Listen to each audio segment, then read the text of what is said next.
were awesome. The night was good. It was a little rainy early on, so I was a little sketched out by, if people were going to show up or not.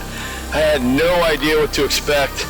I had no idea what to do about music and all that stuff, but then once everybody started showing up, the energy was great last night, and it just sort of carried into today. Yesterday we had so many throws here, like the place was blown up. There was music bumping and everybody was killing shit. It was awesome. And today we had a good showing every single session. Like, people were bringing it. They were really like working their butt off, and I think it was a good way to introduce Garage Strength to the new location. Everyone was getting after weights. Discus competition turned out really well this morning. We had way more people than we thought. A bunch of people are going to return next year, and we're going to have an even bigger competition. So it's an awesome day. It was just a great environment, having the music playing, people out. It's crazy having this many people out for this event. Oh, it was awesome. Like, they should do this more often. This was a great time. Like, Power Festival is super energetic, super fun. Dane was his typical, like, degenerate, really fun self, and everybody kind of brought a lot of energy to it. It was a good time. 4 standout performances yesterday. Mo, the whole goal with Mo is just to keep her hovering around 18 meters, even when she feels like crap and it's a long season, and she can still go out and pop an 18-meter throw. We accomplished that. Rachel Fatherly is the biggest performance out of yesterday. All we've been doing is technical work. We haven't done anything above 60-70% in the circle up until this week, and she went 17.58. That's a very, very elite level throw for a women's shot putter, especially at this point in her career and at this point in her development. She did great. Lucas Warning, same thing. Everything's been about working him out of the back a little bit better, staying a little bit more linear, and he still went 18 meters. I was very pleased with that. Technically it wasn't there, but I battled back, hit that big one my last round.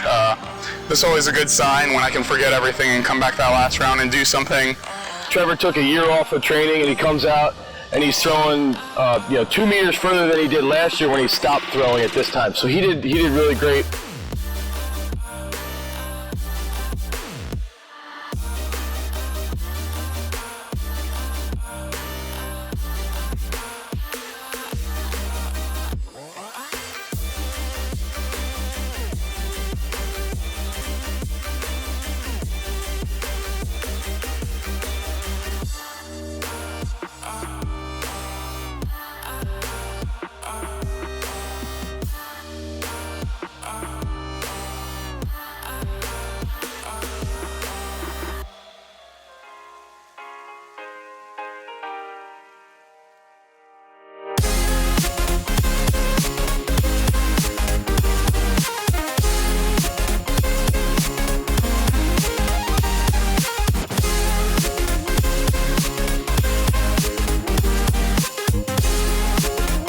The weightlifting sessions went well. We had 2 or 3 hiccups on the computer, and that was it, which is awesome. I've been to international competitions in weightlifting where there's been 6 or 7 delays because they can't run a simple weightlifting meet, and we did a great job here today, so I was extremely happy with how everything went.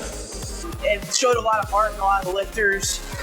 They had to go out, make big lifts, made big personal bests for them, and really overcame adversity throughout the whole meet. And everybody looked like they were having a great time. The whole crowd was going nuts during all of the sessions, during the deadlifts, the bench press, and the Olympic lifting. So I think it was a really good meet to bring out this Joe's character.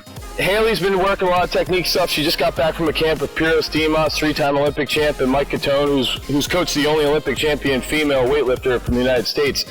So she's sort of like tweaking her technique a little bit and trying to test it out on the platform. So she didn't lift that well, but she's made, it's a good mental test for her. Jake Horst moved up to the 69K weight class, and he's filling it out really well. He looked really good in the clean and jerks. It could have been better. My snatches were not good, but we are doing a lot of technical changes in training right now. I got back from a camp in Ohio where Piros Dimas and Mike Catone, the 2 coaches for USA, really helped me with my technique, but my clean and jerks, man, I couldn't ask for any more. Jordan Wissinger, he's going to be one of the best 69s in the U.S., and I think outside of CJ, he's going to be the best 69, the second best 69 that we've seen. Kate put up a huge snatch, 3 kilos off of Maddie Meyer's American record, went out and hit a clean and jerk PR. 5 for 6, she's on fire, and she's ready to go to Youth Pan Ams and tear it up. It was a little rough today. Been working on a lot of new technique and then working all weekend. A little tired on my snatches.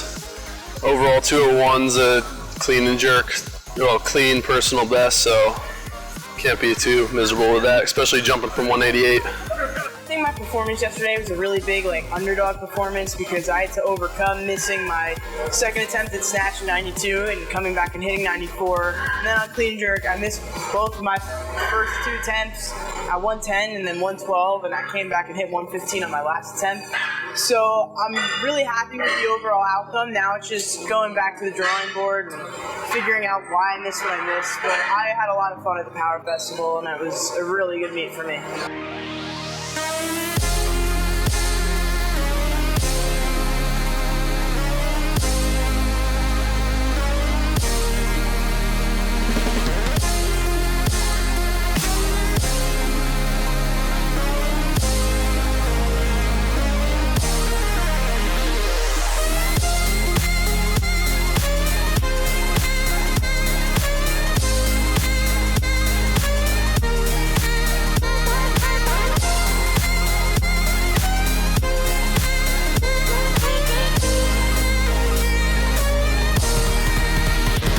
The new location is awesome, man. I mean, it's almost 3 times the size of our old gym. We have a room just for Olympic weightlifting now, and then we have a sports performance area for everybody else. All our other clients I would have come in and just get super strong, man. This is the environment to be at. It's been a ton of work, and I actually enjoy it because we kind of split up the Olympic lifting side from the sports performance side, so we have a little more room to work with athletes in the Olympic lifting area and also people that just want to lose weight or any kind of goals that they have in the sports performance side. We bought this place with the whole goal of setting up a training center that we can train elite level athletes in the throws, in weightlifting, and then eventually in wrestling or whatever other power sports we want to talk about, strength athletes, combat sports. And I think right now, it's been extremely difficult. It's been hard financially. It's been hard just from the training side as well, of figuring out